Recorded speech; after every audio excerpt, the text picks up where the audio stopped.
کیا آپ نے کبھی سوچا ہے کہ اسکول کے معمولات کی رہنمائی کون کرتا ہے؟ کیا کوئی ایسے وسیع رہنما اصول موجود ہیں جن کی روشنی میں اسکول کو مخصوص انداز میں امور انجام دینا چاہیے؟ یا اسکول میں مختلف سرگرمیوں کا انعقاد کس طرح کیا جاتا ہے؟ جی ہاں، یہ سب درسیات کی روشنی میں کیا جاتا ہے، جسے قومی درسیات کا خاکہ کہا جاتا ہے۔ یہ خاکہ ہمیں اپنے اسکولوں میں سرگرمیوں کا انعقاد کرنے میں رہنمائی مہیا کرتا ہے۔ یہ مختلف سرگرمیوں اور مضامین کے لیے وسائل اور وقت مختص کرنے میں مدد کرتے ہیں۔ یہ خاکہ ماحولیات، سماج اور سائنسی فکر کے تئیں مختلف قسم کے احساسات اور آئینی اقدار کو مربوط کرنے میں بھی رہنمائی کرتا ہے۔ طلباء کی ہمہ جہت نشوونما کے لیے اس نوعیت کے مشترکہ ضابطے اسکولوں کو اپنی تمام سرگرمیوں کو مربوط کرنے میں مدد کرتے ہیں۔ آپ کے ذہن میں ایک اور سوال اٹھ سکتا ہے، وہ یہ کہ قومی درسیات کے خاکہ کی رہنمائی کون کرتا ہے؟ کیا کوئی ایسا دستاویز ہے جو اس کی رہنمائی کرتا ہے؟ اس سوال کا جواب بھی ہاں ہے۔ ایسے پالیسی دستاویزیں جنہیں تعلیم سے متعلق قومی پالیسی کہا جاتا ہے، ابھی تک ہمارے پاس 2 قومی تعلیمی پالیسیاں تھیں، ایک 1968 کی قومی تعلیمی پالیسی اور دوسری 1986 عیسوی کی قومی تعلیمی پالیسی، جو ملک کے پورے تعلیمی نظام کو تشکیل دینے میں ان پالیسیوں نے مختلف سطحوں پر ہماری رہنمائی کی ہے۔ بلا شبہ ان میں اسکولی تعلیم کے لیے خصوصی سفارشات موجود ہیں، لہٰذا تعلیم سے متعلق قومی پالیسی قومی درسیات کے خاکے کی رہنمائی کرتی ہے، جو نتیجے میں درسیات کے لیے اسکولوں کی رہنمائی کرتا ہے۔ حال ہی میں نئی قومی تعلیمی پالیسی 2020 کو منظوری حاصل ہو گئی ہے۔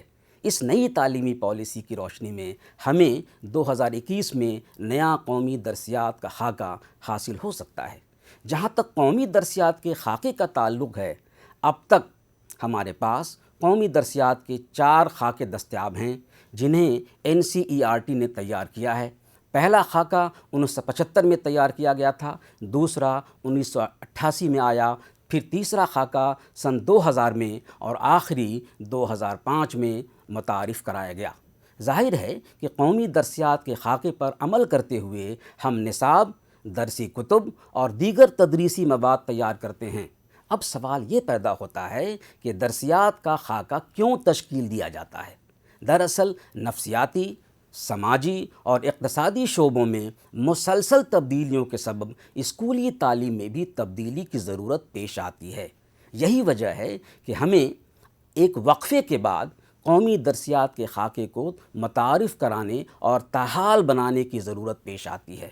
آپ دیکھ سکتے ہیں کہ حالیہ وبا کے دوران موجودہ صورتحال کے بعد اسکولوں کو بہت سی تبدیلیاں کرنی پڑیں۔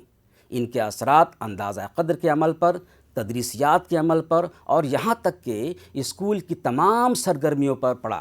کورونا وبا کے مد نظر ہمیں ایک دوسرے سے فاصلہ برقرار رکھنا چاہیے۔ ہمیں اسکول کو ہر وقت سینیٹائز رکھنا ہے۔ جب اسکول کو اس طرح کی تبدیلیوں کی ضرورت ہوتی ہے تو یقیناً قومی درسیات کے خاکے اور پالیسیوں میں اس طرح کی تبدیلی کی سفارش کرنی ہوتی ہیں جن سے اسکول ان تبدیلیوں کا نفاذ کر سکیں۔ اب جب ہم اسکول اور کلاس روم میں مختلف مضامین پڑھاتے ہیں تو ایک اور مسئلہ سامنے آتا ہے، وہ ہے مختلف جماعتوں کے لیے مختلف موضوعات اور عنوانات طے کرنے کا۔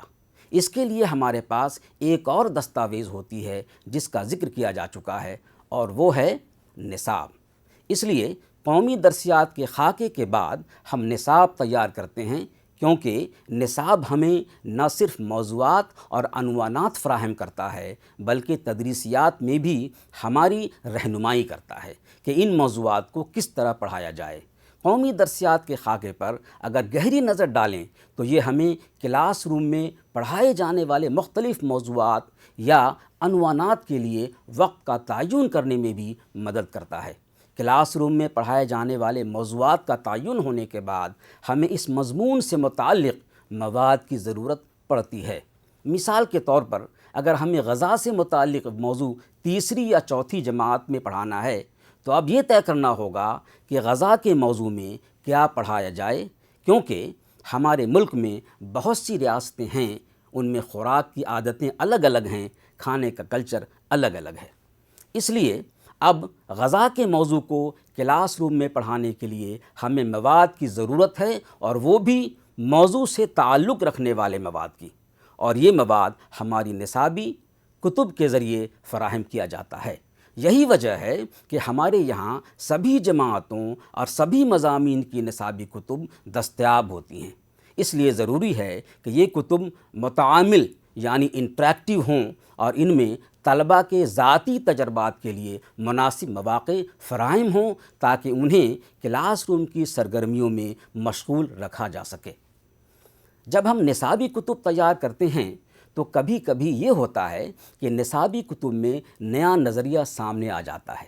اساتذہ کو اکثر مدد کی ضرورت درکار ہوتی ہے، اور یہ مدد مختلف مواد کے ذریعے فراہم کی جاتی ہے جو ہم اساتذہ کے لیے تیار کرتے ہیں، چاہے وہ اساتذہ کے لیے تربیتی مواد ہو، ماڈیول ہوں یا رہنما اصول ہوں۔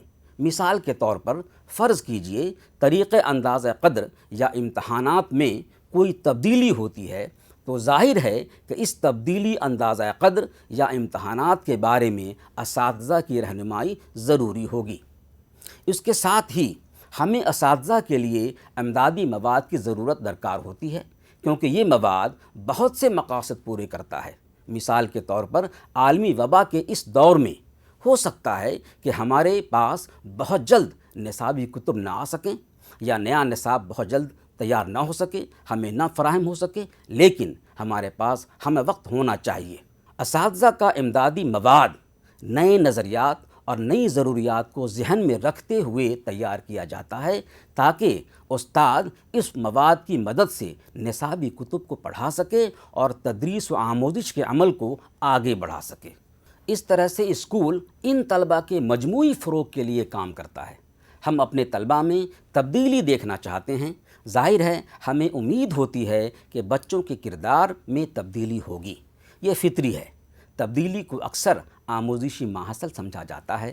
یہ آموزشی ماحصل دراصل وہ صلاحیتیں ہیں جن میں اہلیت، عہد بستگی، علم اور ہنرمندی یکجا ہو کر طلباء کو مخصوص حالات میں مؤثر طور پر عمل کرنے کے قابل بناتی ہیں۔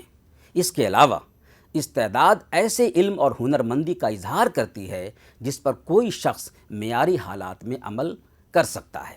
یقیناً اسکول ہمارے طلباء کو ایسے حالات سے نمٹنے کے لیے تیار کرتے ہیں جو ان کے لیے غیر مانوس ہیں، اور غیر مانوس حالات سے نمٹنے کی صلاحیت دراصل استعداد یا لیاقت ہے۔ حقیقت یہ ہے کہ اسکولی تعلیم کا نظام طلباء کو بین شخصی اور درون شخصی تعلقات کے لیے مختلف قسم کی صورتحال سے نمٹنے کے قابل بناتا ہے۔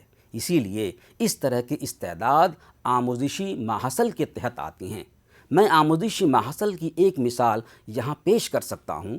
میں نے شاید پہلے بھی خوراک کا حوالہ دیا ہے، اور شاید ہی کوئی استاد ہو جس نے کلاس روم میں اس باب کو نہ پڑھایا ہو۔